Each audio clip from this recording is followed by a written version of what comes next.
Une personne se réveille dans un endroit étrange, se demandant qui elle est et si elle est déjà morte. Il entend une femme supplier un ancêtre d'avoir pitié d'elle et de son enfant et de la laisser accoucher.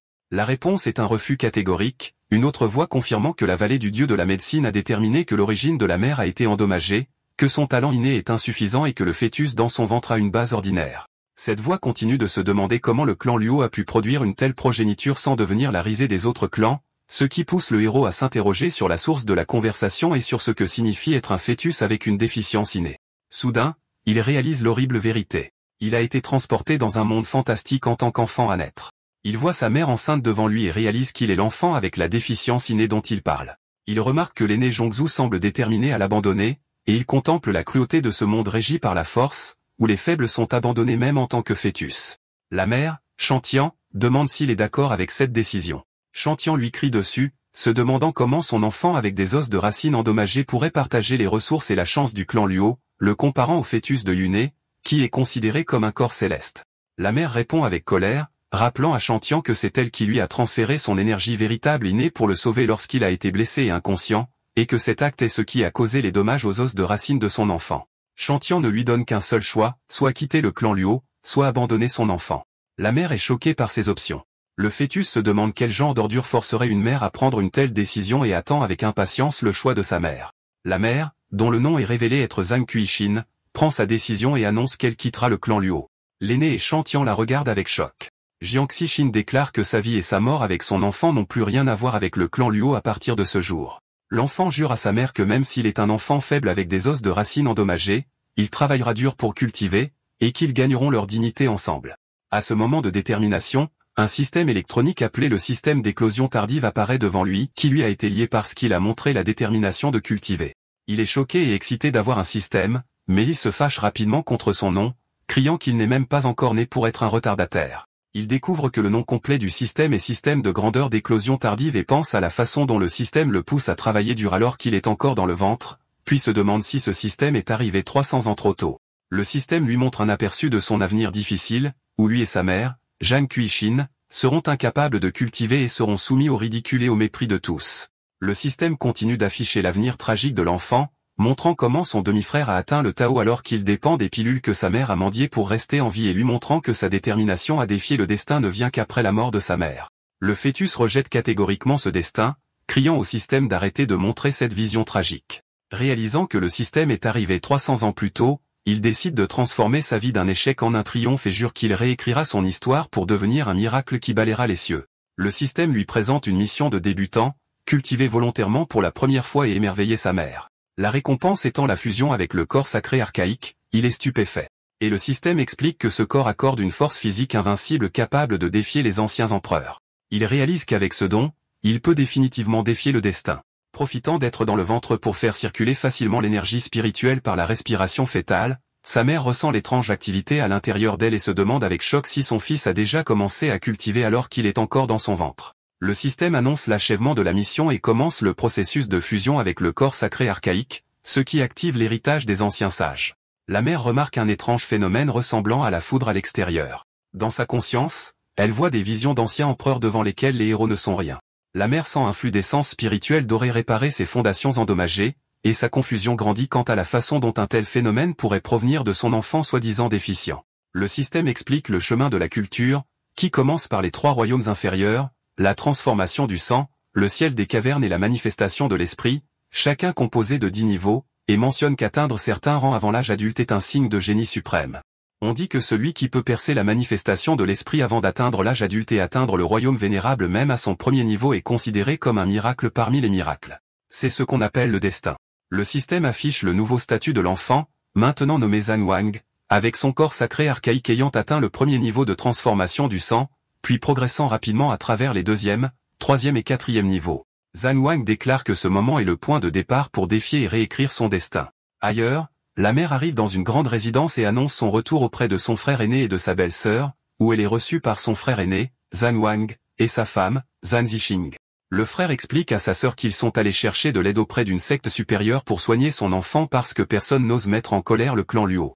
Zhang Zixing répond durement, accusant Zhang Qixin de revenir en rampant pour obtenir de l'aide après avoir été rejeté par le clan Luo. Zhang Xixing la regardait avec un ton sarcastique comme pour insinuer que le clan Luo ne lui avait pas permis de prendre les ressources d'alliance matrimoniale de l'héritière légitime du clan Mo et qu'elle était maintenant revenue en feignant la fierté alors qu'en réalité elle ne cherchait que des restes. Zhang Zixian répond tristement qu'elle ne voulait rien d'autre que la sécurité de son enfant, et son frère intervient avec colère pour la défendre, ordonnant à sa femme de retenir sa langue et assurant que le clan Zhang fournira toutes les ressources nécessaires pour son neveu.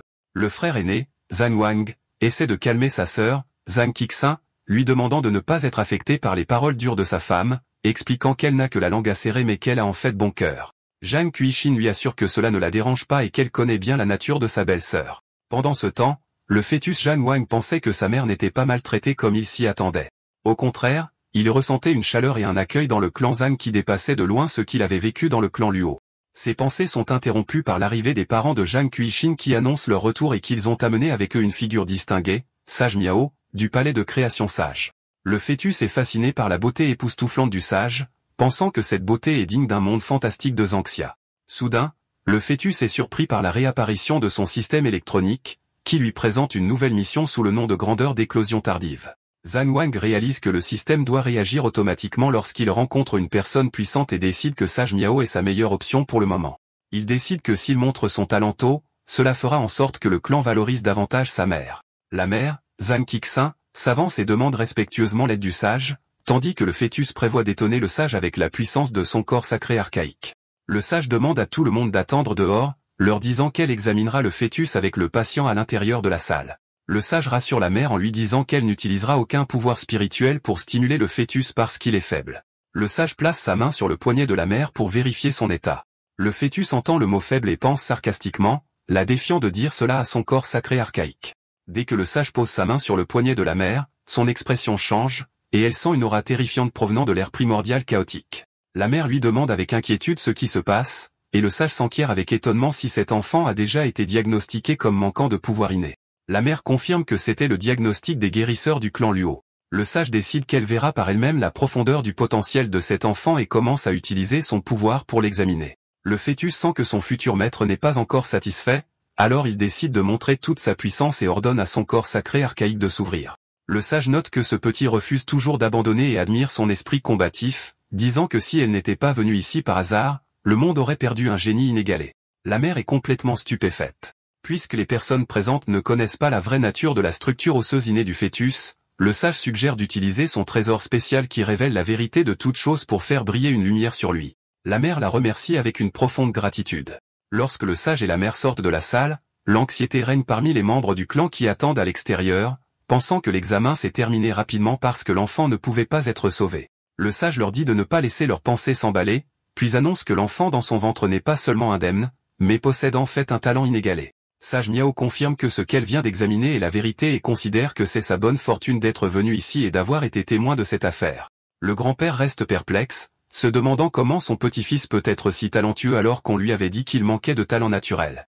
Le sage rejette ce diagnostic comme les absurdités d'un médecin ignorant. Utilisant son trésor, le sage affiche une vision étonnante devant le clan Zhang où apparaît une scène majestueuse de 9 dragons dorés tirant un énorme cercueil de bronze à travers le ciel, laissant les membres du clan dans un état de choc et d'émerveillement. Le sage explique qu'un seul de ces 9 dragons souverains pourrait écraser tout le clan Zhang d'un seul doigt. Les membres du clan s'interrogent sur l'identité de la personne tirée à l'intérieur de ce cercueil, mais la vision révèle un jeune homme qui ressemble beaucoup à sa mère, Zhang Qixin. Le sage réalise que le corps sacré archaïque est né dans le clan Zhang et qu'un empereur céleste est sur le point d'émerger. La joie submerge le grand-père et la grand-mère crie avec des larmes de joie que le ciel a béni leur clan. La mère, Zhang Quixin, regarde son ventre avec fierté, disant à son enfant qu'il lui a vraiment apporté l'honneur. Le sage se tourne ensuite vers Zhang Quixin, lui disant qu'elle n'est pas du genre à faire des présentations et qu'elle parlera directement, offrant à son enfant de rejoindre le palais de la création éternelle en tant que disciple. Elle promet de superviser personnellement sa croissance et sa formation jusqu'à ce qu'il devienne une force inégalée dans le monde. Les membres du clan sont à nouveau stupéfaits, réalisant que cette offre concerne le poste de disciple principal, un poste pour lequel les héritiers des clans impériaux pourraient se battre jusqu'à la mort. Pendant ce temps, le fœtus, Zhang Wang, pense que le palais de la création est une secte de premier ordre, dépassant de loin l'exigence de son système d'au moins une secte de troisième ordre, et se demande avec impatience l'importance de sa récompense. La mère, Zhang Qixin, s'incline respectueusement et accepte l'offre, exprimant sa gratitude et celle du clan Zhang pour cette grande faveur de la part de la sage. La mère pense à la façon dont le monde s'est inversé en une seule journée et demande à son enfant dans son esprit s'il souhaite devenir le disciple du sage. La sage sourit, pensant à la chance qu'elle a eue d'avoir pitié et de venir au clan Zhang. Sinon, elle aurait manqué l'occasion de découvrir ce terrifiant prodige. À ce moment, le système de Zhang Wang lui montre un aperçu de sa tragique destinée originale, puis le système annonce l'achèvement de la mission de rejoindre une secte de 3e ordre ou supérieur. Zhang Wang se réjouit intérieurement de l'achèvement de la mission et du fait que le palais de la création ait une puissance maximale, attendant avec impatience sa récompense. Confiant qu'avec le corps sacré archaïque et une technique de cultivation de haut niveau, aucun obstacle ne se dressera sur son chemin. Le système annonce la récompense, une méthode de cultivation suprême appelée l'art du démon dévoreur de ciel. Zhang Wang est choqué de recevoir cette technique légendaire. Le système explique que cet art consiste à absorber l'énergie spirituelle du ciel et de la terre, formant un vortex de cultivation naturelle, et est une méthode évolutive et en croissance avec des capacités de guérison et une immense puissance de suppression. Le fœtus décide qu'il ne peut pas perdre de temps et que c'est sa chance. Il commence immédiatement à cultiver alors qu'il est encore dans le ventre de sa mère, et une énergie spirituelle dorée s'élève de lui, tourbillonnant autour de la salle, étonnant sa mère et les membres du clan. Son oncle et sa tante regardent avec un choc absolu, et son oncle se demande avec incrédulité comment son neveu a commencé à cultiver avant même de naître. Le grand-père s'exclame que le ciel a béni le clan Zhang, tandis que l'oncle et sa femme regardent avec choc. Pendant ce temps, la sage Miao pense en elle-même avec satisfaction qu'avec un disciple possédant le corps sacré archaïque, personne n'osera dire que sa lignée est faible dans le tournoi des palais immortels dans 100 ans. La sage déclare qu'accepter un nouveau disciple nécessite un cadeau de rencontre, et en tant que son maître, elle lui présentera d'abord un trésor. Le fœtus, Zhang Wang, est confiant, pensant qu'avec son corps sacré et la technique du démon dévoreur de ciel, le trésor le reconnaîtra immédiatement comme son propriétaire. Il invoque spirituellement le trésor, confiant que soumettre un trésor ordinaire est extrêmement facile pour lui. Le trésor se dirige directement dans le ventre de la mère et fusionne avec lui, surprenant la sage qui se demande comment un enfant à naître pourrait faire en sorte qu'un trésor le reconnaisse. Mais cela ne s'est pas arrêté là. Une fois la mission du système terminée, le fœtus a mentalement ordonné au trésor, maintenant connu sous le nom d'armure de suppression du feu du ciel et de la terre, d'être amélioré. L'armure se transforme et évolue en un trésor spirituel inné.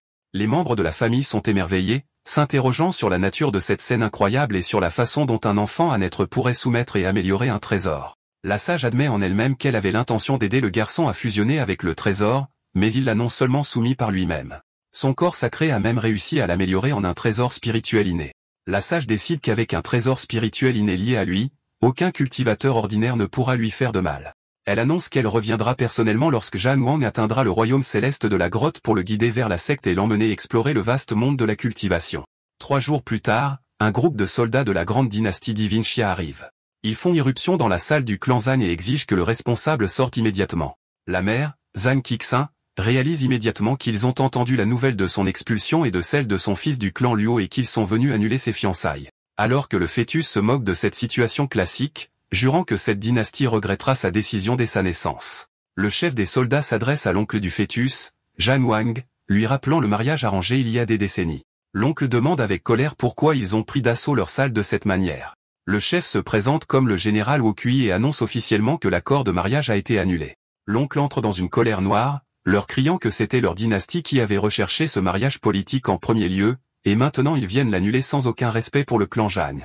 Le général Wokui rétorque que la nouvelle de l'expulsion de Zhang Qixin s'est répandue partout et que son enfant n'est plus l'héritier légitime, se demandant comment le petit clan Zhang pourrait être digne d'une alliance avec leur grande dynastie, tandis que le fœtus se moque intérieurement de leur accusation de sa déficience de talent inné, jurant que ce général s'agenouillera devant lui, le suppliant d'accepter leur princesse le jour de sa naissance. Le général poursuit ses insultes en disant que leur empereur a été miséricordieux de l'envoyer. Sinon, ce seraient eux qui s'agenouilleraient devant la salle impériale en affirmant que leur princesse mérite un mariage impérial et non d'être associée à la racine déficiente inférieure du clan Zhang.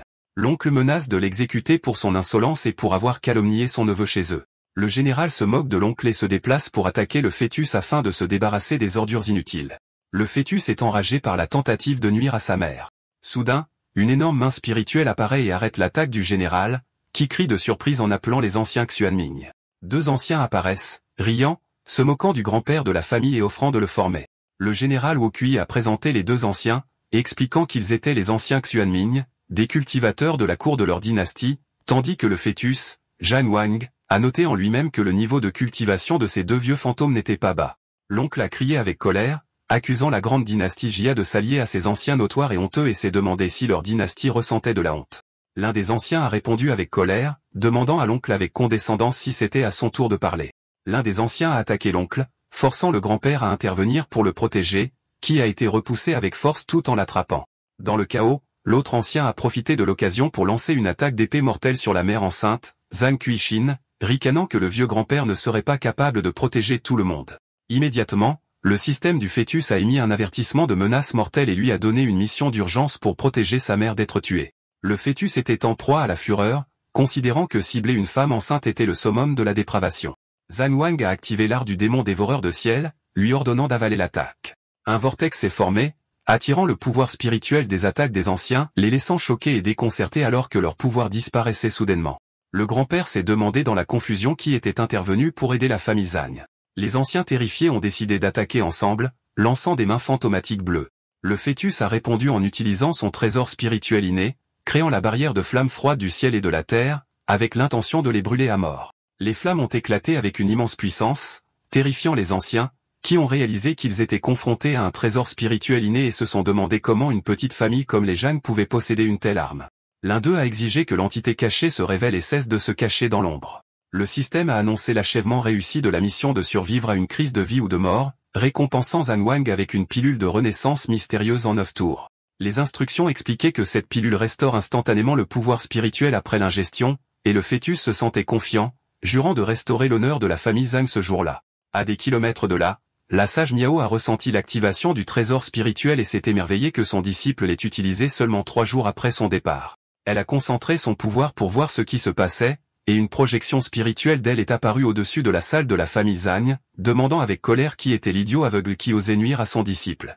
Elle est descendue de force dans la salle, déclarant que cet enfant était le disciple principal du palais de la création éternelle et a demandé qui leur avait donné l'audace de l'attaquer. Le fœtus a été surpris par la présence de son maître, devinant qu'elle avait dû laisser une mesure d'urgence dans le trésor. L'un des anciens a refusé de le croire et a attaqué la projection de la sage, l'accusant de tromperie. La sage a facilement contré son attaque, et le fœtus s'est moqué de l'audace d'un ancien empereur défiant un ancien sage. Tout en se sentant soulagé que son maître soit intervenu, les deux anciens étaient sous le choc. L'un des anciens a essayé d'utiliser une menace voilée demandant à la sage de révéler son nom afin que leur dynastie puisse rechercher ses conseils à l'avenir.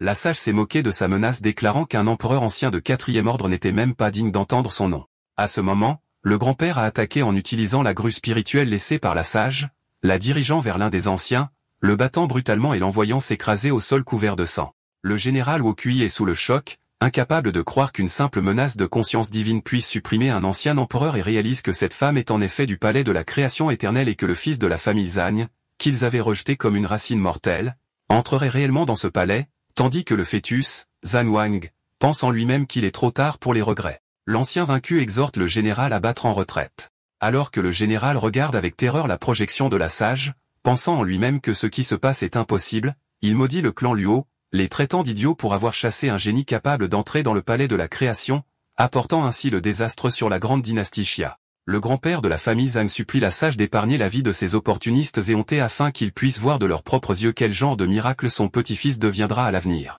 La sage accepte et leur ordonne de revenir vivants pour livrer un message à leur dynastie selon lequel le contrat de mariage entre la famille Zhang et la grande dynastie Xia est annulé.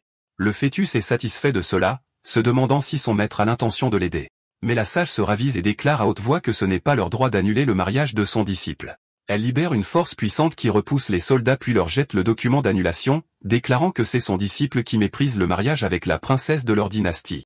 La sage leur crie, leur demandant pourquoi ils ne sont pas encore partis. Elle leur rappelle de ne pas oublier de rendre les cadeaux de fiançailles, sinon elle viendra les réclamer elle-même.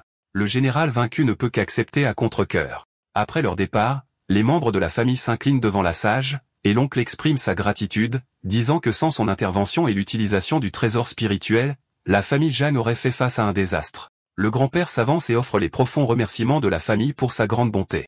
La sage leur dit de ne pas y penser car elle a accepté Zhang Wang comme disciple. Les affaires de leur famille sont désormais liées aux siennes, mais elle précise que dire qu'elle est celle qui a utilisé le trésor spirituel n'est pas tout à fait exact. La grue spirituelle rit, disant que son maître est direct et n'oserait pas s'attribuer un mérite qui appartient à son disciple. La sage promet au jeune petit-fils que la famille lui fournira toutes les ressources qu'elle pourra réunir.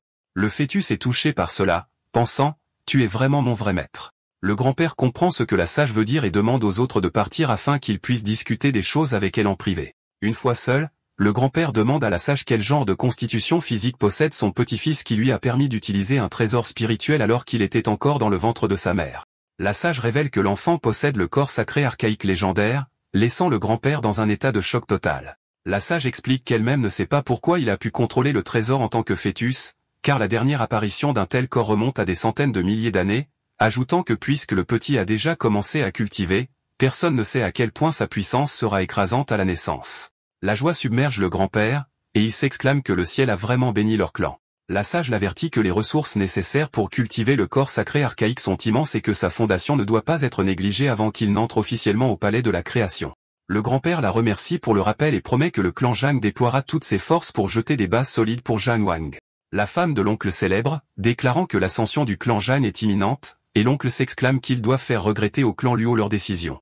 Le fœtus Zhang Wang réfléchit aux événements récents et conclut que ce monde est véritablement régi par la force. Son beau maître a à peine levé le petit doigt, pourtant ses ennemis ont été poussés à leurs limites. Et il décide qu'il doit gagner non seulement dès la ligne de départ, mais dès le ventre de sa mère. Ensuite, la famille se réunit pour saluer l'ancêtre du clan Zhang. L'ancêtre leur dit qu'il a déjà entendu parler de la constitution physique de l'enfant et que malgré son pouvoir inimaginable, elle nécessite des ressources illimitées. Par conséquent, il décide de céder toutes ses ressources personnelles à l'enfant. La mère s'oppose à cette décision, expliquant que l'ancêtre a besoin de près de la moitié des richesses du clan pour continuer sa propre cultivation et que tout abandonner signifie que tout le clan versera tout dans l'éducation de cet enfant. Mais l'ancêtre insiste sur le fait que sa décision est définitive et remet également les ressources offertes par Sage Meo. La mère le remercie au nom de son fils. Le système du fœtus lance une nouvelle mission, cultiver continuellement pendant un mois et impressionner l'ancêtre avec la récompense étant la grandeur céleste suprême. Zhang Wang est enthousiasmé par la récompense, et le système explique que cette grandeur n'est née que pour les anciens êtres puissants et qu'elle est livrée avec une capacité divine innée unique. Le fœtus est convaincu qu'avec les ressources qu'il a obtenues et la technique du démon dévoreur de ciel, il peut atteindre le royaume de la manifestation spirituelle, et qu'un enfant à naître atteignant ce sommet suffira à impressionner l'ancêtre, et il commence à cultiver immédiatement. Un mois plus tard, l'ancêtre s'ennuie et est agité et décide d'aller vérifier son petit-fils. Il a passé tout le mois à veiller sur le prodige de la famille Zhang et à le protéger pour s'assurer qu'aucun mal ne lui arrive, mais il avait négligé de suivre ses progrès de cultivation. Quand il vérifie enfin son niveau, il est complètement choqué, se demandant avec incrédulité comment son petit-fils a atteint le sommet du royaume de la manifestation spirituelle en seulement un mois. Au même moment, le fœtus pensait qu'il avait atteint ce sommet il y a 3 jours et qu'aujourd'hui, il pourrait tenter de percer jusqu'au royaume vénérable et se demande s'il peut réussir. Dès que l'ancêtre découvre son niveau, le système annonce l'achèvement de la mission d'impressionner l'ancêtre. Le fœtus sourit en voyant à quel point son ancêtre a été facilement émerveillé. La récompense, la grandeur suprême, apparaît comme un squelette spirituel, et le fœtus sent que sa simple aura atténue le goulot d'étranglement qui entravait ses progrès. Le système commence automatiquement à fusionner la grandeur avec lui. Le fœtus décide de surprendre encore plus son ancêtre et emprunte le pouvoir de la grandeur pendant sa fusion pour percer jusqu'au royaume vénérable. Il remarque une énergie violette émanant de la grandeur et est satisfait. L'ancêtre s'inquiète, réalisant que son petit-fils tente une percée et craint que cette avancée imprudente n'endommage sa fondation. Au même moment, la mère ressent une autre aura à l'intérieur de son enfant. La percée réussit avec une facilité surprenante, et le fœtus découvre que la capacité divine accordée par la grandeur suprême est liée au temps lui-même. Il réalise qu'il avait été précipité et que le royaume vénérable était sa limite à sa vitesse actuelle. Mais maintenant, avec sa nouvelle capacité, il commande au flux du temps de ralentir, lui donnant la chance d'atteindre des niveaux encore plus élevés avant sa naissance. L'ancêtre ressent un sentiment de crainte face à l'aura écrasante émanant de son petit-fils, qui porte des traces des lois du temps et admet qu'il ne peut plus comprendre les capacités du garçon avant même sa naissance. Il rit avec une joie immense, déclarant une fois de plus que le ciel a vraiment béni la famille Zhang. Quelques mois plus tard, Zhang Zixin entre en travail. Sa famille attend anxieusement à l'extérieur de la pièce pendant 3 longues heures, et la sage-femme l'exhorte à tenir bon. Au moment de sa naissance, le système de Zhang Wang annonce qu'il a atteint le royaume immortel ancien inné.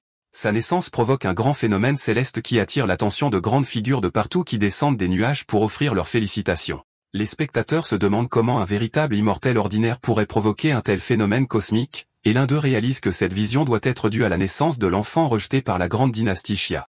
Une personne plus sage le gronde, lui disant que ces rumeurs sont de vieilles nouvelles et révèle que l'enfant de la famille Zhang est si extraordinaire qu'un sage du palais de la création éternelle l'a accepté comme disciple alors qu'il était encore dans le ventre de sa mère. Soudain, l'empereur de la grande dynastie Xia lui-même arrive, réalisant que l'agitation que cet enfant a causée est trop grande pour être ignorée, des phénomènes célestes légendaires continuent d'apparaître les uns après les autres. Le lotus doré de la mer amère. Les spectateurs sont émerveillés par les phénomènes continus, puis les rivières et les montagnes splendides apparaissent, suivies des étoiles brillantes dans le ciel. L'empereur reconnaît le dernier phénomène, le diagramme de la vie et de la mort du yin-yang, une vision jamais vue depuis 1000 ans. Mais le nouveau-né Zhang Wang n'en a pas encore fini. Il fusionne les 5 de ses grandes visions en un phénomène final. Le roi immortel descend des 9 cieux. L'ancêtre se tient les larmes aux yeux, déclarant fièrement que son petit-fils, Zhang Wang, porte l'allure d'un futur grand empereur. L'empereur de la dynastie Xia ressent un profond regret, souhaitant que cet enfant soit né dans sa dynastie. Il envisage de réorganiser le mariage, mais rejette l'idée par honte. Pendant ce temps, la mère tient son enfant, lui disant qu'il est sa véritable fierté. Les spectateurs commentent que le clan Luo doit ressentir les amères douleurs du regret maintenant. L'empereur, cependant, parvient à une conclusion sombre. Puisqu'ils ont offensé un tel prodige, leur seule option maintenant est de l'éliminer dans son berceau. 5 ans plus tard, Zhang Wang apparaît comme un jeune enfant en méditation utilisant sa capacité à ralentir le temps. Malgré avoir atteint le sommet de l'ancien royaume des rois, il sent que ses progrès sont trop lents. Des serviteurs enthousiastes l'interrompent, lui demandant de se reposer et lui offrant des fruits immortels. Il est agacé par leur enthousiasme excessif. Zhang Wang se lève de sa méditation pour saluer son ancêtre qui l'attendait. L'ancêtre Lu Zhang Wang, âgé de 5 ans, notant qu'il a déjà atteint le sommet de l'ancien royaume des rois et que dans quelques années, l'ancêtre lui-même ne pourra plus le suivre. Zhang Wang répond humblement, expliquant qu'il n'a fait aucun progrès depuis plus d'un mois et qu'il est bloqué à un goulot d'étranglement. En réalité, Zhang Wang était confronté à un dilemme. Il y a un an, son système lui avait assigné une mission d'entrer dans un royaume secret, mais il ne pouvait pas quitter le clan en raison de l'ordre de tuer émis contre lui par la grande dynastie Xia et le clan Luo. De plus, il sentait un danger latent au sein même du clan Zhang. Un jour, pendant son entraînement, il a ressenti une aura sinistre et venimeuse. Et en traçant sa source, il a atteint la montagne arrière du clan. Là, il a réalisé l'existence d'une entité terrifiante et malveillante et qu'il n'était pas de taille face à elle avec sa force actuelle. Zhang Wang a découvert un réseau de suppression des démons, mais a remarqué que même ce puissant sceau commençait à montrer des signes de dommage. Avec cette menace interne et l'ordre d'élimination externe, il sentit que sa force actuelle était tout à fait inadéquate et décida qu'il devait sortir et trouver un royaume secret pour augmenter rapidement sa puissance. Revenant à sa conversation avec son ancêtre, Zhang Wang lui dit qu'il a senti quelque chose dans la montagne derrière. L'ancêtre confirme qu'il l'a senti aussi et le rassure que l'entité ne peut pas rompre le sceau dans des circonstances normales, mais ces mots sont interrompus par l'arrivée de nouvelles urgentes. Un membre du clan fait irruption pour les informer de l'apparition d'un royaume secret de sages dans leur mer orientale et que la dynastie Xia et le clan Luo se sont déjà alliés pour le contrôler. L'ancêtre convoque immédiatement une réunion de clans. Zhang Wang insiste pour y assister, déclarant qu'il est qualifié maintenant qu'il a atteint le royaume de roi ancien, et l'ancêtre est d'accord. À la réunion, l'ancêtre annonce que la première affaire concerne son petit-fils.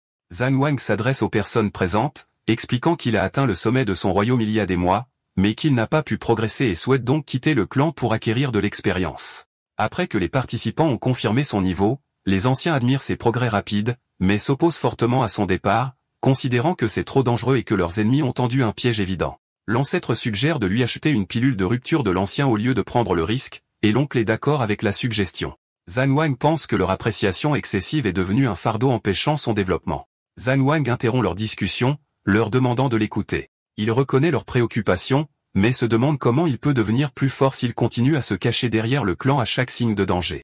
Il explique que bien qu'il ait atteint le sommet de son royaume, il n'a jamais mené de véritable bataille de vie ou de mort et leur rappelle également le trésor que son maître lui a offert, ce qui rendrait difficile même pour un ancien empereur de le capturer.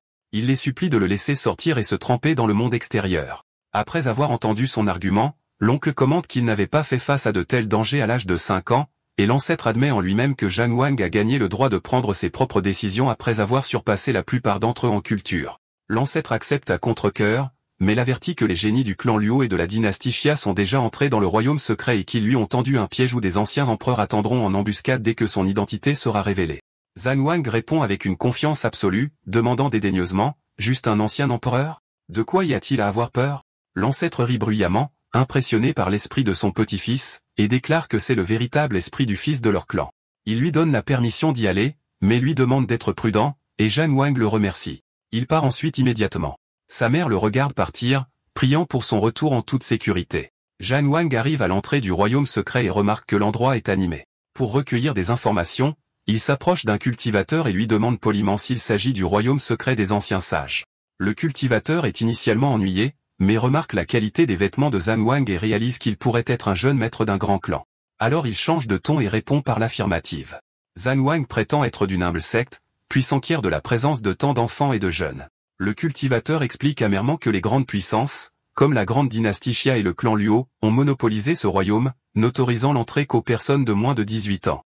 Zhan Wang se demande quel génie ses ennemis ont envoyé. À ce moment, un groupe de la grande dynastie divine Xia arrive, dirigé par la grande princesse Xia Maqian, dont la beauté stupéfie les spectateurs. Alors qu'une de ses suivantes essaie de la flatter et de rabaisser la compétition, la princesse montre sa sagesse et la met en garde contre la sous-estimation des autres, mentionnant notamment 2 adversaires puissants, le fils mystérieux du jeune chef du clan Luo et le fils Qilin du clan Zhan. Elle exprime son regret que sa dynastie ait perdu un allié aussi puissant. La suivante blâme le méprisable général Wu Kui pour ce qui s'est passé, mais la princesse lui ordonne de s'arrêter et de tirer les leçons de cette erreur, et les 2 suivantes sont d'accord. Zhan Wang regarde la princesse de loin, admirant sa beauté et notant qu'elle ne porte aucune de l'arrogance du général qui a insulté sa famille. Ensuite, le clan Luo arrive dans un majestueux chariot entouré d'éclairs, et Zhan Wang sourit, craignant qu'il ne se présente pas. Un ancien du clan présente leur candidat pour le royaume secret, Luo Dong, à la grande princesse. Luo Dong essaie de la saluer, mais elle l'ignore complètement et s'adresse à la femme aînée qui l'accompagne, suggérant qu'ils unissent leurs forces pour ouvrir le royaume secret, laissant Luo Dong embarrassé et en colère. Les anciens des clans travaillent ensemble pour ouvrir la porte du royaume secret, et tous les juniors sont invités à entrer immédiatement. Zhan Wang pense que le moment est venu de faire payer au clan Luo ses actions passées. Alors qu'il se dirige vers la porte, la femme aînée du clan Luo, Wan Qi, le remarque et reconnaît la ressemblance entre ses traits et ceux de sa mère. Elle en conclut qu'il doit être le prodige du clan Zhan et est choquée de son audace de venir dans cet endroit dangereux, tandis que Zhan Wang échappe facilement à sa tentative de l'empêcher et entre dans le royaume secret. Dehors, l'aîné Wan Qi du clan Luo décide d'informer son clan, jurant que puisque Zhan Wang a osé venir, il ne quittera pas cet endroit vivant. Pendant ce temps, Zhan Wang commence son aventure à l'intérieur du royaume secret où il rencontre des bêtes spirituelles et pense que la bête est tombée dans le piège. Zhan Wang constate que ces bêtes sont faites d'énergie spirituelle pure et les vainc facilement, mais pense qu'elles ne l'affectent pas et que les récompenses de son système sont les plus précieuses. Il reste prudent, conscient que le clan Luo et la dynastie Jia le surveillent sûrement et lui ont tendu une embuscade à l'extérieur, ce qui lui fait ressentir le besoin de profiter de cette occasion pour percer à un nouveau niveau car sa force actuelle ne suffira pas à les affronter. Soudain, son système annonce l'achèvement de la mission de localisation du royaume secret des anciens sages et le récompense par une infusion de 100 ans de culture. Zhan Wang s'assoit immédiatement pour absorber cette immense puissance, excité de voir l'ampleur de l'impulsion qu'il obtiendra. Cette infusion massive d'énergie crée un pilier de lumière dorée qui s'élève dans le ciel, attirant l'attention de tous les jeunes cultivateurs du royaume secret. Alors que les spectateurs s'approchent, ils réalisent que ce qui se passe n'est pas l'apparition d'un trésor, mais une terrifiante tribulation céleste du tonnerre. L'un d'eux la reconnaît comme une tribulation de tonnerre 9 fois compressée en une seule frappe, un phénomène céleste rare. Luo Dong, le prodige du clan Luo, y voit une occasion de se rapprocher de la princesse Xiamaqian et suggère qu'il fasse équipe pour s'emparer du prétendu trésor. Mais la princesse répond prudemment, notant que le niveau de cette tribulation est imprévisible. Luo Dong continue d'insister tout en pensant qu'il doit gagner cette femme captivante. Au cœur de la tempête, Zhonggang se dresse, défiant la tribulation qui se matérialise sous la forme d'un palais d'éclairs. La foudre le frappe violemment après avoir encaissé le premier coup et s'être moqué de sa faiblesse. Il utilise l'art du démon dévoreur de ciel pour avaler la puissance de la tribulation. Il s'engage ensuite directement avec un guerrier blindé fait d'éclairs. Zhong Wang part facilement les éclairs et se précipite vers le guerrier. Le guerrier se met en colère et déclenche un puissant éclair. Zheng Wang utilise les techniques d'épée les plus puissantes de son clan pour porter un coup final. Les autres regardent de loin dans une confusion totale, se demandant quel type d'entité pourrait attirer un tonnerre céleste aussi terrifiant, puis l'un d'eux remarque une silhouette humaine au cœur de la tempête. La princesse parvient à une conclusion étonnante et impossible. Quelqu'un subit une tribulation pour devenir un ancien empereur. Et comme ce royaume secret est limité en âge, cela signifie qu'un jeune de moins de 18 ans accomplit cet exploit sans précédent. Luo Dong observe la tribulation, réalisant que la personne qui l'a subie est complètement indemne et décide qu'il deviendra un désastre à l'avenir s'il n'est pas éliminé, ayant l'intention de l'assassiner sous le couvert du tonnerre si l'occasion se présente. La puissance de la tribulation s'intensifie au point de menacer de déchirer le royaume secret lui-même, et les spectateurs fuient en panique. Luo Dong profite de la situation pour protéger la princesse Xiamaqian de l'onde de choc, et elle le remercie de son aide. Une fois la tempête apaisée, la mystérieuse silhouette disparaît, ce qui amène les personnes présentes à croire qu'il a échoué à sa tribulation et a péri corps et âme. Luo Dong essaie à nouveau de convaincre la princesse de s'allier à lui, arguant qu'ils font face à une puissance inconnue et doivent se protéger mutuellement. La princesse le refuse poliment, affirmant qu'elle a déjà formé une équipe et ajoute avec un sarcasme voilé que sa force est trop grande pour rejoindre son humble équipe.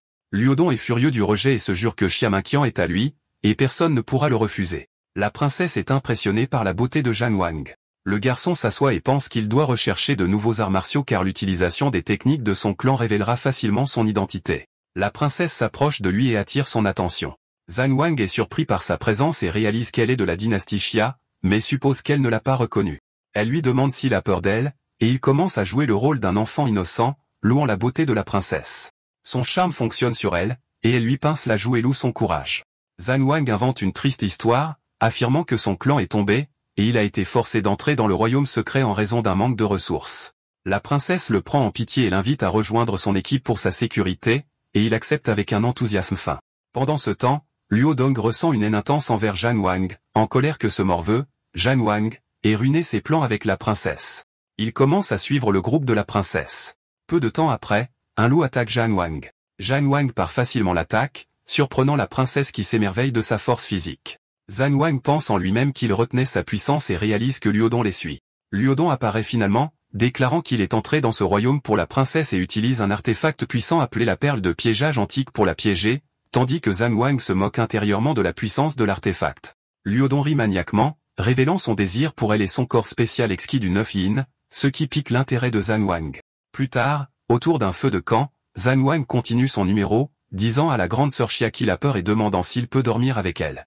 La princesse le taquine, se demandant comment le petit monstre qui déchiquette les bêtes spirituelles pourrait avoir peur. Il insiste qu'il a vraiment peur, la complimente, puis demande avec un sérieux fin si elle a un compagnon Tao.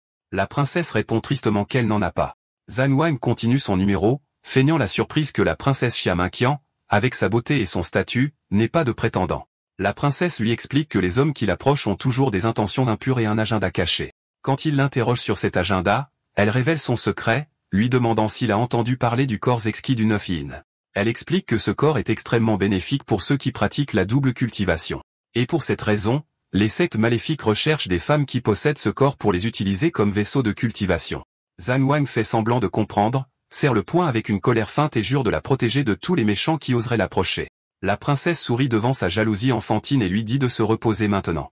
Alors qu'ils sont assis près du feu, Zhan Wang sent que cet homme, Luo Dong, est toujours à proximité. Agacé par la surveillance constante, il décide qu'il doit se débarrasser de cet animal, Luo Dong, tôt ou tard pour avoir un peu de paix et s'éloigne du camp. La princesse le suit avec inquiétude et le gronde doucement pour être imprudent et sortir seul alors qu'il s'excuse auprès d'elle. Luo Dong, qui les observait avec jalousie, apparaît et attaque Zhan Wang, criant qu'il cherche la mort. Zhan Wang se retourne calmement et lui dit qu'il l'attendait. Luo Dong lance une attaque vers Zhan Wang. La princesse intervient et se place entre eux, demandant à Luo Dong quelle est son intention. Il rit sinistrement, puis leur dit qu'ils le sauront assez tôt et leur lance la perle de piégeage antique. Les piégeant tous les deux, la princesse est enragée et le menace en disant qu'elle et sa dynastie ne lui pardonneront pas ses actions, exigeant qu'il les libère pour éviter une déclaration de guerre. Luo Dong ignore ces menaces avec un sourire et l'invite à essayer, et la princesse l'avertit de ne pas le regretter. La princesse essaie d'activer le sceau de sauvetage de sa dynastie, mais il échoue et se brise à l'intérieur de l'espace de la perle. Luo Dong se moque d'elle, expliquant que cette perle a été personnellement raffinée par son ancêtre, Wan Qu, qui a une connaissance approfondie des lois spatiales. Il ajoute que la perle scelle toutes les opérations d'énergie spirituelle pour ceux qui sont en dessous du niveau d'empereur antique et lui conseille de se rendre tranquillement. Réalisant la gravité de la situation, la princesse élabore un plan et murmure à Zhan Wang qu'elle utilisera une méthode pour l'envoyer hors du royaume secret, lui ordonnant de convoquer les forces de sa dynastie dès qu'il sera sorti. Avant qu'elle ne puisse exécuter son plan, Luo Dong tourne son attention vers Zhan Wang et se moque de lui, disant qu'il doit être cet enfant abandonné du clan Luo d'il y a 5 ans. La princesse se demande avec confusion le sens des paroles de Luo Dong. Zhan Wang répond calmement, clarifiant 2 points. Premièrement, il rejette fermement d'être associé au clan Luo maudit, déclarant que son nom est Zhan Wang. Deuxièmement, il demande à Luo Dong sarcastiquement s'il pense vraiment qu'il a déjà gagné. Luo Dong rit, se moquant de Zhan Wang pour s'être vanté alors qu'il est sur le point de mourir et jure qu'il prendra sa vie au nom de son clan. La princesse, luttant contre la puissance de la perle, traite Luo Dong de démon éhonté. Croyant que la situation est désespérée, elle essaie d'élaborer un plan pour se sacrifier afin de distraire Luo Dong pendant que Zhan Wang s'échappe pour obtenir de l'aide. Mais Zhan Wang rejette son plan, lui disant de se reposer car il a un plan plus simple. Il s'élève dans les airs entouré d'une puissante aura dorée, laissant Luo Dong sous le choc, incapable de comprendre comment il peut encore utiliser l'énergie spirituelle alors qu'il est piégé à l'intérieur de la perle. Zhan Wang se moque de l'artefact, l'appelant une perle cassée, puis d'un simple mouvement de la main, brise le pouvoir de confinement qu'il imposait.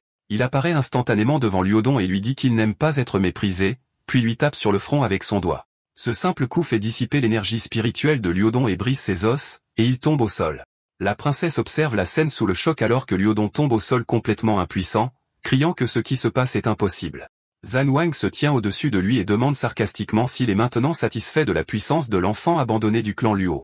Luo Dong implore qu'on lui laisse la vie, jurant qu'il ne dira à personne ce qui s'est passé. Zhan Wang répond avec mépris, demandant s'il pense qu'il craint le clan Luo et déclare qu'il leur rendra visite personnellement avant sa majorité. Et pour l'instant, il va simplement percevoir des intérêts.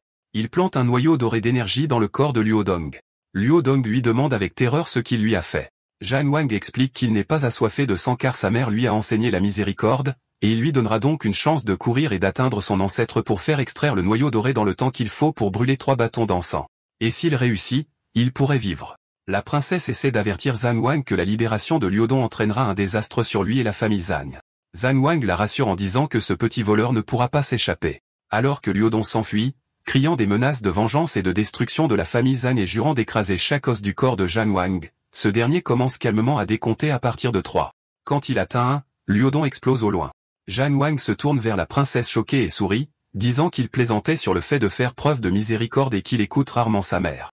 Après avoir été témoin des événements, la princesse Xiaminqian se confirme que c'est l'enfant divin du clan Zhang, se souvient des regrets constants de son père d'avoir rompu les fiançailles et pense que cette rencontre pourrait être une chance de réparer les choses.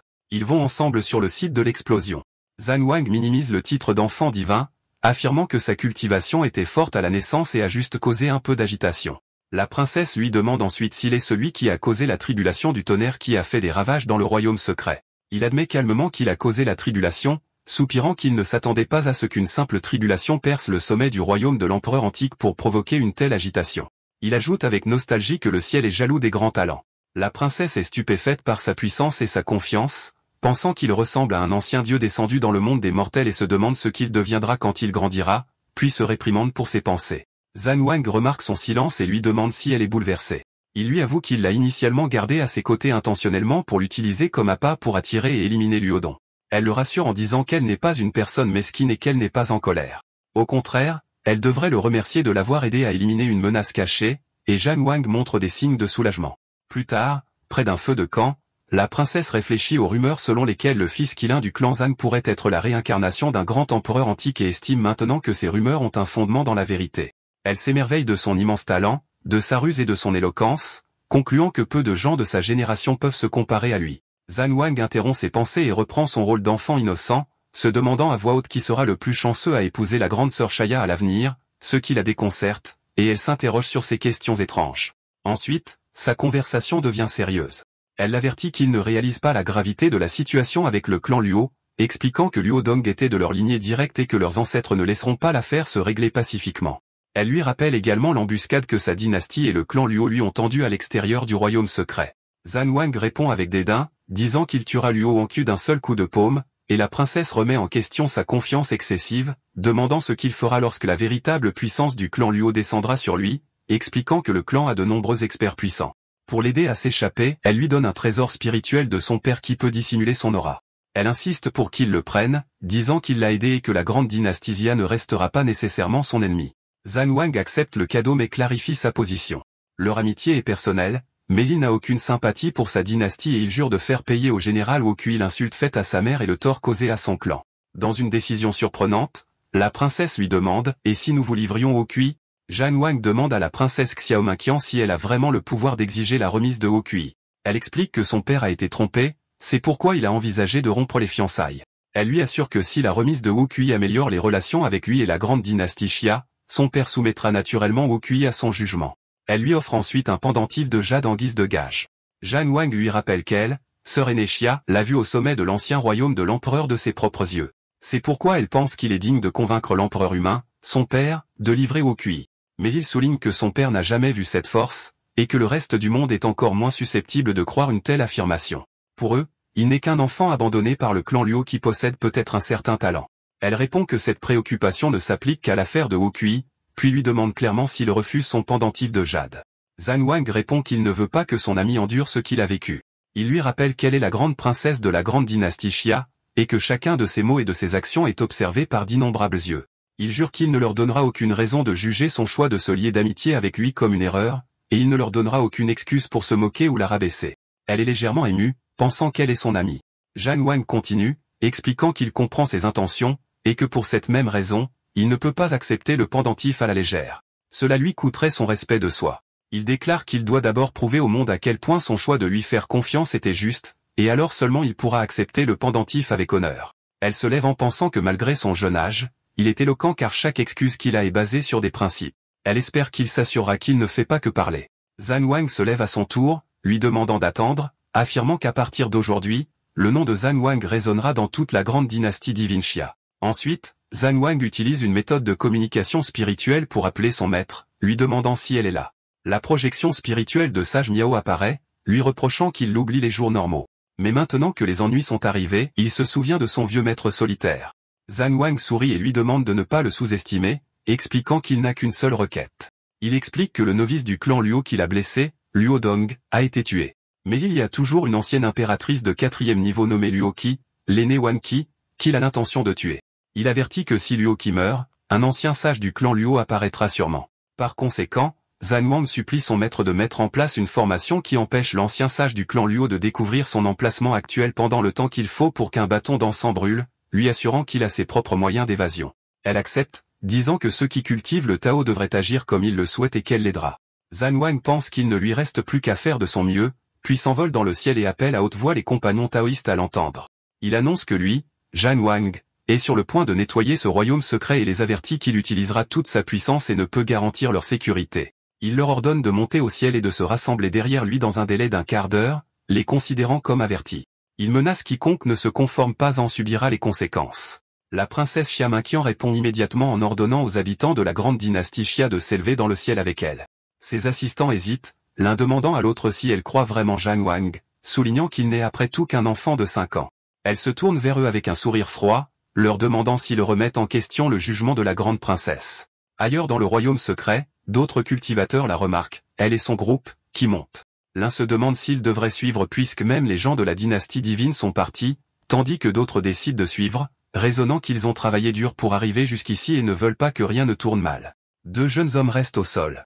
L'un ricane, demandant si ce n'est pas Zhang Wang, l'enfant abandonné du clan Luo qui est né avec un défaut. Il mentionne les rumeurs à sa naissance selon lesquelles il était un véritable immortel inné et s'interroge sur leur validité.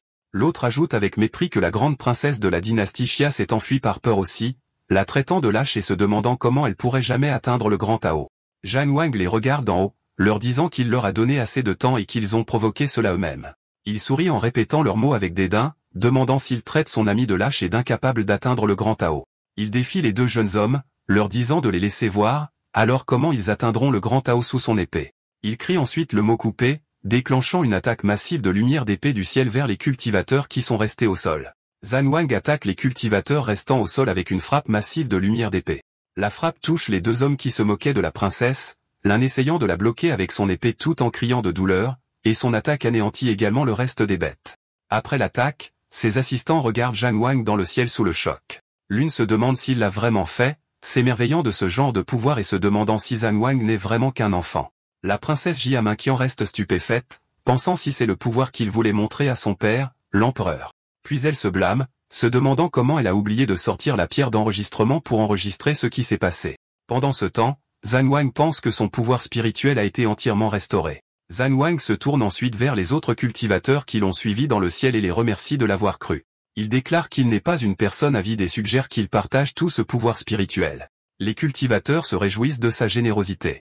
L'un commente qu'il s'agit du pouvoir spirituel de toutes les bêtes spirituelles dans tout le royaume secret, tandis qu'un autre le remercie, l'appelant jeune maître Zhang. Après cela, Zhang Wang s'approche de la princesse et l'appelle Sœur Xia.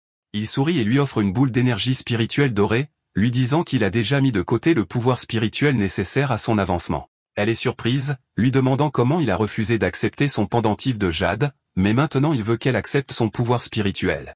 Zhang Wang lui dit de ne pas être impatiente et de tenir la pierre d'enregistrement dans sa main. Il sourit ensuite avec confiance, lui disant que ce qui va suivre est l'événement principal.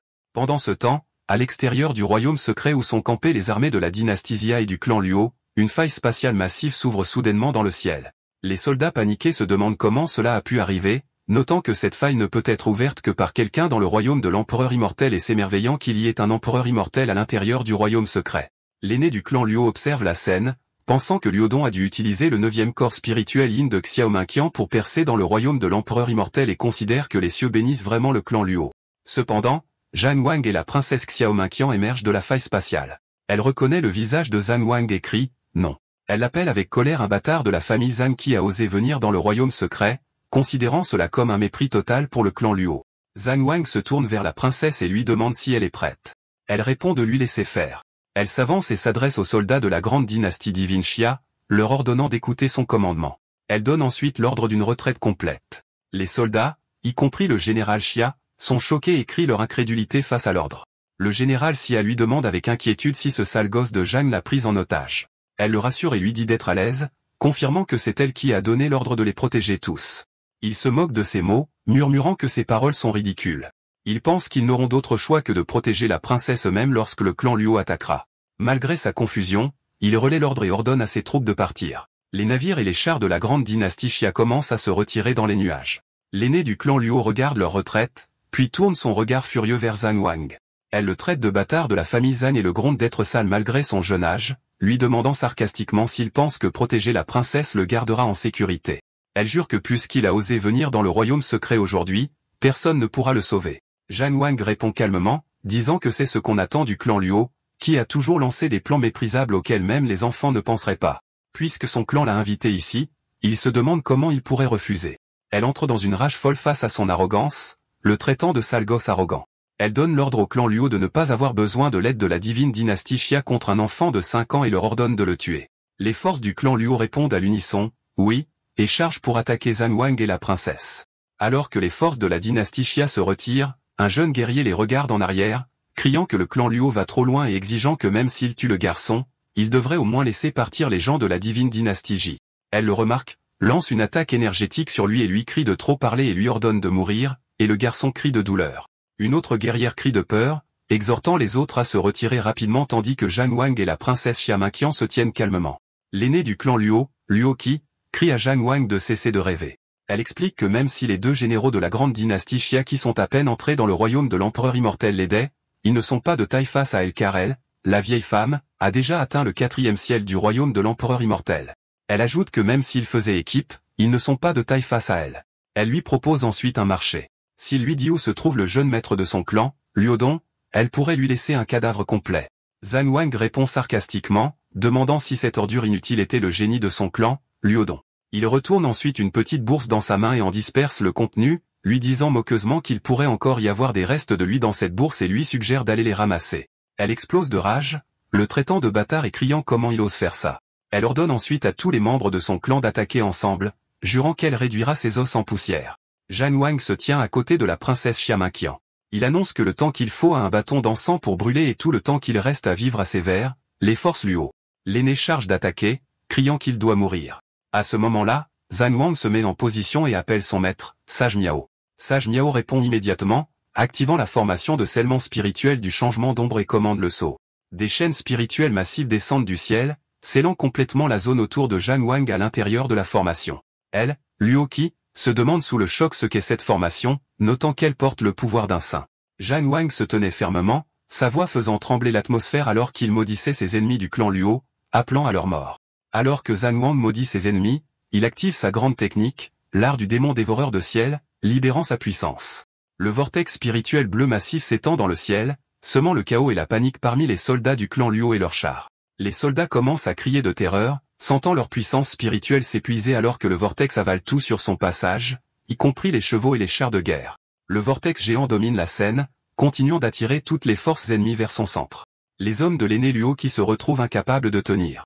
L'un d'eux lui crie d'agir immédiatement car ils ne pourront plus résister très longtemps. L'aîné choqué réalise la puissance de la technique, se demandant avec incrédulité comment cet enfant peut déjà être au sommet du royaume de l'empereur immortel. Luo qui décide que la situation est impossible, et elle doit fuir immédiatement pour transmettre cette nouvelle au vieil ancêtre du clan afin qu'il puisse intervenir et tuer Zhang Wang dès que possible. Zhang Wang la regarde fuir avec un sourire sarcastique, commentant à la princesse Xia qu'il pensait que l'aîné se battrait pendant au moins quelques rounds avant de s'enfuir. Alors qu'elle approche du bord de la formation mise en place par Sage Miao, elle pense à quel point c'est injuste. Elle s'est entraînée pendant des centaines d'années seulement pour atteindre le 4e niveau du royaume de l'empereur immortel alors que cet enfant a atteint le sommet du royaume, se demandant sur quelle base cela pourrait arriver. Soudain, Zhan Wang apparaît devant elle en un éclair, la stupéfiant par son incroyable vitesse, et lui demande sarcastiquement « Quelle est l'urgence ?» Elle l'attaque désespérément, lui criant de ne pas être arrogant. Zhan Wang lui saisit les bras, arrêtant facilement son attaque, et rétorque sarcastiquement, se demandant s'il est l'arrogant, affirmant que son talent correspond à peine à la moitié du prestige qu'elle a montré il y a quelques instants. Il brise ensuite ses bras, laissant échapper un cri de douleur horrible. Zhan Wang décide d'en finir rapidement par considération pour son âge, levant la main et invoquant la technique d'épée de sa famille. Famille Zhan, épée, lumière d'épée des 9 cieux. Elle crie nom de terreur en voyant l'énorme lumière d'épée dorée descendre vers elle. L'attaque frappe le sol, provoquant une explosion massive d'énergie dorée qui l'anéantit complètement. Les soldats de la dynastie Jia en retraite regardent la scène de loin. L'un d'eux réalise que ce niveau de puissance ne peut être atteint qu'au sommet du royaume de l'empereur immortel et se sent reconnaissant que la grande princesse leur est ordonnée de se retirer. Sinon, ils auraient péri avec le clan Luo. Les autres cultivateurs qui ont survécu en suivant les ordres de Zheng Wang se demandent comment ils sont encore en vie, réalisant que c'est la puissance d'un empereur immortel et que l'enfant qui a passé la tribulation céleste dans le royaume secret est Zhan Wang lui-même. Alors que Zhan Wang vole vers le vaisseau de la dynastie Xia, le général Xia le regarde et pense sous le choc, se demandant si c'est vraiment le paria du clan Luo, un enfant de 5 ans au sommet du royaume de l'empereur immortel, et crie intérieurement que le clan Luo l'a induit en erreur et trompé. Zhan Wang atterrit sur le vaisseau et s'incline respectueusement, offrant ses excuses aux aînés, expliquant qu'il était occupé à exécuter les méchants qui ont insulté sa mère et qu'il avait manqué d'étiquette. Le général lui dit de relever la tête, l'appelant jeune maître Zhang, et lui dit qu'il a longtemps entendu parler de son talent exceptionnel, et le voir aujourd'hui s'est avéré être vrai. Il remarque que la princesse enregistre la scène avec une pierre spirituelle et lui demande quel en est le but. Zhan Wang répond avec un sourire confiant que le but, bien sûr, est d'avoir une conversation avec l'empereur humain, son père, concernant le contrat de mariage. Et Zhan Wang demande à la princesse de lui donner le pendentif de jade qu'elle lui a offert plus tôt. Elle se demande s'il veut dire maintenant. Il prend le pendentif et s'adresse à l'empereur à travers la pierre spirituelle enregistrée, l'appelant vieil homme de la grande dynastie Xia. Il annonce qu'il prendra le pendentif de sa fille, suggérant qu'il soit considéré comme un gage pour leur contrat de mariage rétabli. Ensuite, Zhan Wang ajoute un avertissement sévère qu'il espère seulement que le jour où il présentera les cadeaux de fiançailles, l'empereur aura tous ceux qui ont été impliqués dans la rupture de l'engagement précédemment attaché à l'extérieur de son palais et lui demande de considérer cela comme un cadeau en retour. Elle le regarde avec confusion, lui demandant de quoi il parle, dénonçant sa mention de cadeaux de fiançailles et de cadeaux de retour alors qu'il est encore un enfant de cet âge. Zhan Wang répond avec une fausse innocence, admettant qu'il avait tort et l'appelant sœur aînée Xia. Il se tourne ensuite vers les généraux, leur demandant d'escorter la grande princesse et de la renvoyer en toute sécurité à la dynastie divine. Avant qu'il ne parte, elle lui rend le pendentif de jade et explique attentivement qu'une fois qu'il l'aura infusé d'énergie spirituelle, il cachera complètement son aura pendant 6 heures lui conseillant de bien choisir le moment de son utilisation pour s'échapper. Zhan Wang communique avec son maître intérieurement. Elle lui dit que sa performance n'était pas mauvaise, mais l'avertit que le temps de combustion des bâtons d'encens, la durée de la formation le protégeant, est presque écoulé. Il la rassure, confirmant qu'il a déjà un plan d'évasion solide. Zhan Wang fait ses adieux à la princesse, annonçant qu'il partira maintenant et que leur prochaine rencontre aura lieu au grand concours du palais immortel. Elle répond avec inquiétude, lui disant de simplement se concentrer sur sa survie et de partir immédiatement. Après son départ, elle décide qu'ils doivent aussi se dépêcher de rentrer, pensant avec inquiétude à ce que le clan Luo pourrait faire. Alors que les navires de la dynastie Jia s'envolent, un violent orage apparaît soudainement, et un soldat crie un avertissement que quelqu'un arrive avec une puissance immense. Un soldat reconnaît immédiatement le nouveau venu, criant que c'est le vieil ancêtre du clan Luo. Le général Xia confirme l'identité du nouveau venu. La princesse Xia Maqian s'avance et s'adresse à lui en tant que sage Luo, lui demandant pourquoi il attaque leur navire divin sans raison et lui rappelant les relations amicales que leurs deux forces ont partagées pendant des générations. L'ancêtre Luo furieux apparaît demandant à Xia Maqian, que s'est-il passé exactement dans le royaume secret, révélant que les lampes d'âme de Luo Taodong, Luo Dong, et Luo Wanshao, l'aîné, ont été éteintes. Elle répond grossièrement, traitant le sage Luo d'audacieux et lui rappelant qu'elle, en tant que grande princesse, n'est pas obligée de fournir des explications au clan Luo. La colère des ancêtres s'intensifie, exigeant qu'elle cesse cette arrogance et crie en demandant qui est le tueur. Le général Xia intervient, avertissant leur Luo de ne pas dépasser ses limites et déclare que toute étape supplémentaire sera considérée comme une déclaration de guerre contre la grande dynastie Xia. Les soldats de la dynastie Xia sur le pont se préparent, brandissant leurs lances et poussant un cri de guerre, prêts pour la confrontation. L'ancêtre du clan Luo, Luo Tangkong, se moque du général, le traitant de rustre mal élevé. La princesse crie son nom complet, Luo Tangkong, l'accusant de continuer son saccage et lui demande s'il est prêt à assumer la responsabilité d'avoir déclenché une guerre entre le clan Luo et la dynastie Xia. Luo Tangkong lui demande une dernière fois ce qui est arrivé aux soldats de son clan et qui a tué l'aîné du clan. Elle rétorque que c'est le clan Luo qui est devenu audacieux, osant intimider la dynastie Xia, et qu'ils agissent avec arrogance et attaquent les faibles sans réfléchir. Elle annonce ensuite qu'elle sait déjà qui a tué les membres de son clan, mais elle le met au défi d'essayer de la forcer à dire un seul mot. Luo Tangkong menace que si elle refuse de parler, il devra la forcer à le faire lui-même. Elle répond qu'elle ne le craint pas et ordonne à ses généraux de l'aider à invoquer le sceau impérial de la grande dynastie Xia.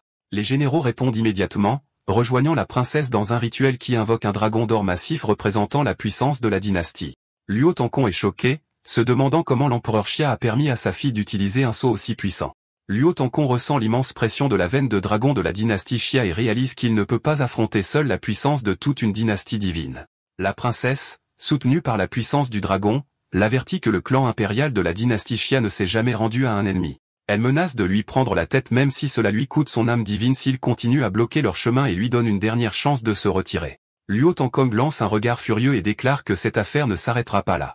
Il ajoute que le clan Luo se souviendra de l'humiliation de ce jour et se retire ensuite. Dès qu'il part, la princesse chancelle d'épuisement. Les généraux se précipitent pour la soutenir, lui disant de se reposer immédiatement, expliquant que l'activation forcée du sceau impérial exerce une énorme pression sur son corps. Elle les rassure en disant que c'est simple, qu'elle n'a pas complètement réveillé la puissance de la veine du dragon, donc son âme divine va bien. C'est juste qu'elle a épuisé son énergie spirituelle et qu'elle se rétablira après un peu de repos. Elle réfléchit à l'audace croissante du clan Luo, à la façon dont ils agissent comme s'ils étaient les maîtres du royaume immortel antique désolé, et estime qu'ils ne laisseront pas l'affaire de leur lourde perte s'envenimer facilement. La princesse tient la pierre d'enregistrement qui a documenté les événements, pensant qu'une fois que son père, l'empereur, verra cet enregistrement, il prendra certainement sa décision. Dans une autre scène, à l'intérieur du hall du clan Luo, le vieil ancêtre demande à l'un de ses disciples s'il a trouvé quelque chose de précis en enquêtant sur l'affaire du tueur dans le royaume secret. Le disciple rapporte que le champ de bataille à l'extérieur du royaume secret a été gravement endommagé et que le seul indice est que l'attaquant était au sommet du royaume de l'ancien empereur, sans aucune autre preuve. Mais il le regarde avec intérêt, lui faisant signe de continuer. Le disciple reprend son rapport en expliquant qu'en enquêtant sur la région orientale, il a découvert qu'il y a 5 ans, un enfant divin est né sur le territoire du clan Zhang. Il ajoute que sa naissance s'est accompagnée d'étonnantes visions célestes, d'un lotus doré fleurissant d'une mer amère, d'une carte des montagnes et des rivières, et même d'un ancien roi descendant sur les 9 cieux. Le vieil ancêtre saute de son siège, choqué, en criant « Quoi ?» Il répète la vision avec incrédulité.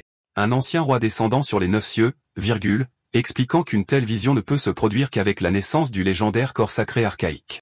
Il demande au disciple, inquiet, s'il ne s'agit que de rumeurs. Le disciple l'assure qu'il n'ose pas le tromper, qu'il a confirmé la véracité de l'affaire, et ajoute que l'enfant divin du clan Zhang est non seulement né avec le corps sacré archaïque, mais qu'il est également né au niveau de cultivation immortelle véritable et inné. Le vieil ancêtre du clan Luo réalise avec choc que cet enfant divin est le même qu'il a personnellement expulsé du clan. Il déplore sa chance, se demandant si cet enfant était né parmi eux, leur clan n'aurait jamais eu à s'inquiéter de son déclin et maudit l'abondance de mauvaises nouvelles qu'il a reçues ce jour-là. Il décide que Luo Zhantian doit être tenu responsable de cela, ordonne à son disciple de l'accompagner et se dirige vers sa résidence. En arrivant, l'ancêtre crie à Luo Zhantian de sortir et de l'affronter immédiatement. À l'intérieur, Luo Zhantian entend l'appel et se demande avec confusion pourquoi l'ancêtre est à nouveau en colère, d'autant plus que les soldats du clan viennent de subir un mystérieux désastre. Le vieil ancêtre, Lo Teankong, entre dans le hall. Lorsque Zhantian lui demande la raison de sa visite, il le réprimande avec colère, lui demandant comment il ose encore demander. Il révèle avec colère que l'enfant que Zhantian a eu avec la fille du clan Zhang possède le corps sacré archaïque et l'accuse d'avoir fait perdre à jamais au clan son étoile du destin en l'expulsant. Zhantian répond avec un choc complet, insistant sur le fait que c'est impossible. Il défend sa décision, expliquant qu'il a personnellement examiné le fœtus dans le ventre de Zhang Zixon à l'époque. Il affirme qu'il ne montrait aucune fluctuation d'énergie spirituelle, que sa fondation était endommagée et que son destin était de ne jamais atteindre le stade de manifestation spirituelle de toute sa vie. Se demandant comment il pourrait être la même personne avec le corps sacré archaïque, Zhantian dirige sa colère contre le garde qui a apporté la nouvelle, le menaçant des terribles conséquences qui attendent ceux qui osent mentir devant le vieil ancêtre. Le garde s'agenouille de terreur, suppliant le jeune chef de clan, Zhantian, de l'épargner. Il jure qu'il n'a pas osé rapporter la nouvelle de manière imprudente, mais que cette nouvelle s'est répandue comme une traînée de poudre dans le royaume immortel oriental, et qu'il ne l'a rapportée qu'après l'avoir vérifiée à plusieurs reprises. À ce moment-là, une femme nommée Muyun entre et demande à Zhantian de ne pas être impulsif. Elle garantit que les gardes de la mort fidèles au clan ne répandent pas les rumeurs à la légère et lui demande de l'écouter d'abord. Muyun s'approche et salue l'ancêtre qui lui permet de parler et de donner son avis. Muyun suggère que l'enfant est né il y a 5 ans, et que cette nouvelle étant de simples rumeurs orales, il est difficile de la confirmer. Elle spécule que le clan Zhang a fabriqué cette histoire pour sauver la face après que le clan Luo les ait expulsés. Luo Zhantian objecte que l'affaire est trop grave pour être ignorée. Si c'est un mensonge, pas de problème. Mais si c'est vrai, Nuyun, la femme de Zhantian, propose un plan soulignant que le clan Zhang est déjà en déclin. Avec la puissance du clan Luo, le simple fait de convoquer Zhang Zixin et son fils pour qu'ils reconnaissent leurs ancêtres rendrait le clan Zhang éternellement reconnaissant envers eux. Et en même temps, cela leur permettrait de vérifier la vérité sur la constitution de l'enfant. Elle ajoute avec confiance que même s'il refuse, il n'y a pas lieu de s'inquiéter car son fils Luo Xing montre déjà des signes d'un grand empereur, et la prospérité de leur clan est garantie avec lui. Zhantian acquiesce avec enthousiasme, se souvenant que les phénomènes célestes à la naissance de Jing'er étaient également exceptionnels et que sa constitution n'est pas moins que divine. Le vieil ancêtre admet qu'il était tellement préoccupé par les problèmes qu'il a oublié Xingé et ordonne à Muyun d'amener Luo Xing le voir immédiatement. Peu de temps après, Luo Xing arrive. Il s'incline respectueusement, saluant l'ancêtre, son père et sa mère. L'ancêtre l'observe avec admiration, notant son comportement calme et humble, le calme de son esprit et la façon dont sa lignée stellaire devient de jour en jour plus dense. Il déclare fièrement que Xingé est l'étoile brillante du clan et qu'il atteindra certainement le sommet des arts martiaux. Zhantian assure à l'ancêtre que l'entraînement de Xingé s'améliore rapidement et qu'il l'accompagnera personnellement au grand concours du Palais Immortel le mois prochain. L'ancêtre se lève, ravi, répétant le mot excellent 3 fois, déclarant qu'avec un successeur comme Luo Xing, leur clan s'élèvera à des sommets encore plus élevés qu'auparavant. Mais avant de partir, il donne un avertissement sévère de ne pas négliger l'affaire du clan Zhang, leur ordonnant de l'enquêter en profondeur. Zhantian est d'accord et demande à son fils de faire ses adieux à l'ancêtre alors que la famille s'incline respectueusement devant l'ancêtre qui part. Zhantian ordonne à son fils, Xingé, de retourner à son entraînement, lui rappelant que l'entraînement est comme ramer à contre-courant. Soit tu avances, soit tu recules. Il lui dit que sa mère et lui ont des choses à discuter, et Luo Xing part. Dès que Zhantian est seul avec sa femme, Nuyun, elle le confronte immédiatement, l'accusant de penser encore à Zhang Zixin. Elle devine qu'aussitôt qu'il a entendu dire que l'enfant abandonné possédait un grand talent, son cœur a été ému et qu'il voulait les faire revenir. Il essaie de la calmer, en passant son bras autour d'elle, et lui demande de ne pas être en colère, lui rappelant que l'enfant est, après tout, sa propre chair et son propre sang, le fils de Luo Zhantian et un descendant du clan Luo. Il justifie sa position en disant que si son talent supérieur est prouvé, il est dans le meilleur intérêt du clan de le gagner en douceur. Alors Zhantian admet qu'il partage ses doutes. Le médecin de la vallée du dieu de la médecine lui-même a confirmé que la fondation de l'enfant était endommagée, ce qu'il a vu lui-même lorsqu'il l'a examiné, se demandant comment un tel enfant pourrait maintenant posséder un corps sacré. Nuyun est dégoûtée, déclarant qu'elle refuse de croire que cet enfant pourrait un jour surpasser son fils, Xingé. Nuyun décide de mettre fin à la discussion, lui disant d'oublier cela pour l'instant et d'aller prendre les dispositions nécessaires pour mettre en œuvre le plan. Pendant ce temps, la princesse Xia Mengqian arrive au palais de la grande dynastie Xia. Elle réfléchit au voyage ardu qu'elle a traversé et décide qu'elle doit immédiatement informer son père de ce petit morveux, Zhonggang. Les soldats bordent la cour du palais pour accueillir le retour du vaisseau divin et de la grande princesse à la cour impériale.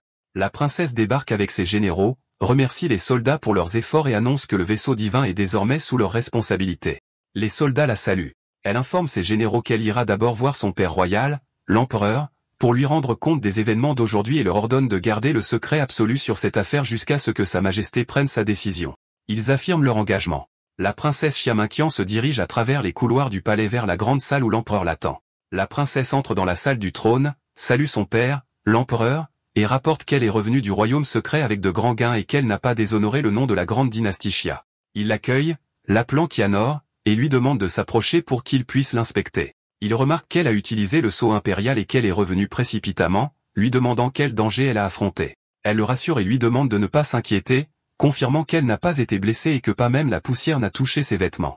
Mais il remarque que son énergie spirituelle est presque complètement épuisée et en déduit qu'elle a utilisé le sceau impérial à cause d'une crise mortelle. Il exige qu'elle explique ce qui s'est passé. La princesse reconnaît la perspicacité de son père. Elle explique que le clan Luo a permis à Luodong d'utiliser la perle immortelle contre elle dans l'intention de commettre un crime odieux. Elle ajoute que, heureusement, un ami est intervenu et l'a sauvée, déjouant la tentative de Luodong. Mais elle continue, le clan Luo n'a pas reculé. Au lieu de cela, ils ont envoyé un ancien sage, Luo Tangkong, pour intercepter leur vaisseau divin sur son chemin de retour. Il s'enflamme de colère, brisant la coudoir de son trône d'un seul coup et crie, demandant comment le clan Luo a osé commettre un acte aussi audacieux. Au son de sa colère, sa femme entre, demandant à sa majesté la raison de cette grande colère. Elle s'approche de lui et lui demande de se calmer et d'expliquer ce qui s'est passé. Il déclare que le clan Luo est extrêmement audacieux, osant poser ses mains sur sa fille, se demandant s'il le méprise, lui et la grande dynastie d'Ivinchia. Il ordonne alors immédiatement à ses serviteurs de rédiger un décret impérial annonçant qu'il exigera une explication immédiate du clan Luo. La princesse et la femme de l'empereur se précipitent pour l'arrêter, le suppliant de ne pas agir imprudemment. Elle lui conseille de ne pas se précipiter, lui rappelant que bien que le clan Luo ne soit pas l'une des anciennes familles, leurs racines sont profondes et leur héritage est vaste. Elle l'avertit que si la guerre éclate, la grande dynastie Xia subira de lourdes pertes. L'empereur rétorque avec colère, demandant quelle est la différence entre leurs actions et une déclaration de guerre officielle. La princesse Xia Minqian supplie également son père d'apaiser sa colère, l'avertissant que le déclenchement de la guerre plongera tout le royaume immortel antique désolé dans le chaos. Elle lui rappelle que de nombreux clans puissants observent déjà leur dynastie comme des tigres affamés et qu'il ne doit pas agir impulsivement, affirmant qu'elle ne souhaite pas voir son peuple souffrir. Elle ajoute qu'en outre, elle a obtenu quelque chose de bien plus grand dans le royaume secret, quelque chose qui dépasse l'importance de l'insulte du clan Luo et lui demande de jeter un coup d'œil. La princesse présente à son père la pierre d'enregistrement spirituel. Il la prend. S'interrogeant sur la nature de ce gain plus important, l'empereur loue sa fille, Qianir, intérieurement, commentant qu'elle a vraiment mûri et exprimant son admiration pour sa capacité à garder son sang-froid et à penser au bien-être du peuple même après avoir fait face à un tel danger. Il pense en lui-même avec honte combien lui, l'empereur, était moins calme que sa fille. Il déclare alors qu'il refuse de supporter plus longtemps cette honte et publie un décret impérial ordonnant au clan Luo de remettre Luodong à leur garde et que c'est la seule façon de clore ce dossier. La femme de l'empereur s'y oppose, lui rappelant les bonnes relations de longue date entre leur dynastie et le clan Luo, décrivant ce qui s'est passé comme un incident mineur. Elle suggère plutôt de marier la princesse Minqing, une autre fille, à Luodong, arguant que cela renforcerait leur alliance et résoudrait le problème du mariage de la princesse Minqing, qui a atteint l'âge du mariage et a de nombreux prétendants. Il explose de colère contre sa femme, criant son incrédulité en qualifiant cela d'incident mineur, expliquant que sans une légère erreur, Qian'er ne serait pas revenue vivante. Il refuse catégoriquement l'idée de marier Minqing à ce méchant. Elle précise que sa préoccupation ne concerne pas Luodong lui-même, mais le fait qu'il est l'héritier direct du clan Luo et qu'il est destiné à exercer un grand pouvoir au sein de sa famille à l'avenir. La princesse Xiao Minqian l'interrompt, s'adressant à sa belle-mère, disant que si sa majesté pense qu'elle, Xiao Minqian, a été impressionnée par Luodong, il se trompe complètement. La femme de l'empereur lui demande ce qu'elle veut dire. La princesse Xiao Minqian déclare clairement que Luodong a déjà été tué. D'accord, c'est la fin de l'histoire. Merci d'avoir regardé. À la prochaine.